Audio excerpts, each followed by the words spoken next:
मित्रों, सनातन परंपरा में बहुत सी ऐसी चीजें हैं जो आज भी रहस्यात्मक बनी हुई हैं। वहीं जब बात महादेव की आए तो उनके विषय में क्या ही कहना। भोले बाबा स्वयं में एक रहस्य हैं। उनके बारे में ग्रंथों में ऐसी कई जानकारियां दी गई हैं जिन पर आम लोगों को यकीन ही नहीं आएगा। भोले बाबा को अभी तक आप गणेश और कार्तिकेय के पिता के रूप में ही देखे होंगे, लेकिन इसके अतिरिक्त भी उनके कई बच्चे हैं जिनका उतना जिक्र नहीं मिलता। वहीं भोलेनाथ के प्रथम शिष्यों के बारे में एक ऐसा रहस्य देखने को मिलता है जो अधिकतर नहीं जानते होंगे। ऐसे ही रहस्यों के बारे में हम आपको इस वीडियो में बताने जा रहे हैं, तो वीडियो के अंत तक बने रहिएगा। मित्रों, हिंदू धर्म में भगवान शिव को प्रमुख देवता माना गया है। उनको अनेकों नामों से जाना जाता है, जैसे भोलेनाथ, शंकर, आदिदेव, महेश, रुद्र, नीलकंठ, गंगाधर आदि। लेकिन क्या आप जानते हैं कि शिव से कई राक्षसों की भी उत्पत्ति हुई है?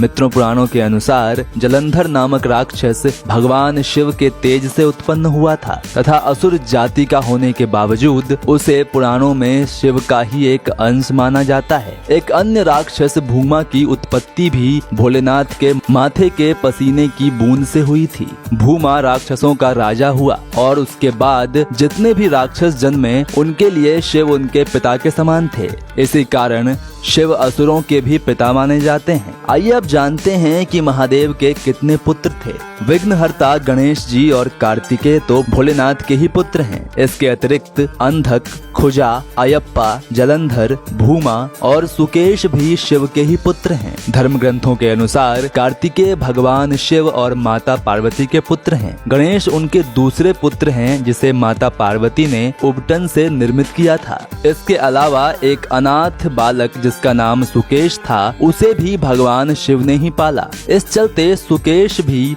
भगवान शिव के पुत्र हैं। जलंधर शिव के तेज से उत्पन्न हुए। अयप्पा शिव और नारायण अवतार मोहिनी के संयोग से जन्मे। भूमा उनके ललाट से टपके पसीने से जन्मे। अंधक और खुजा का ज्यादा उल्लेख नहीं मिलता। कुछ पौराणिक कथाओं में वर्णन मिलता है कि अंधक और खुजा भगवान शंकर के पुत्र थे, परंतु धर्म शास्त्रों में इन दोनों का कहीं कोई उल्लेख नहीं है। इसके अतिरिक्त भगवान शिव को गुरुओं का गुरु भी कहा जाता है। उनके कई शिष्य भी हुए, लेकिन क्या आप जानते हैं कि भोलेनाथ के प्रथम शिष्य कौन थे? मित्रों, सप्त ऋषियों को भगवान शंकर का प्रारंभिक शिष्य माना जाता है। ऐसा माना जाता है कि इन सप्त ऋषियों के द्वारा ही पृथ्वी पर भगवान शिव के ज्ञान का प्रचार प्रसार किया गया था। आज के लिए बस इतना ही। कैसी लगी आपको ये जानकारी हमें कमेंट करके जरूर बताएं और कमेंट में हर हर महादेव लिखना ना भूलें।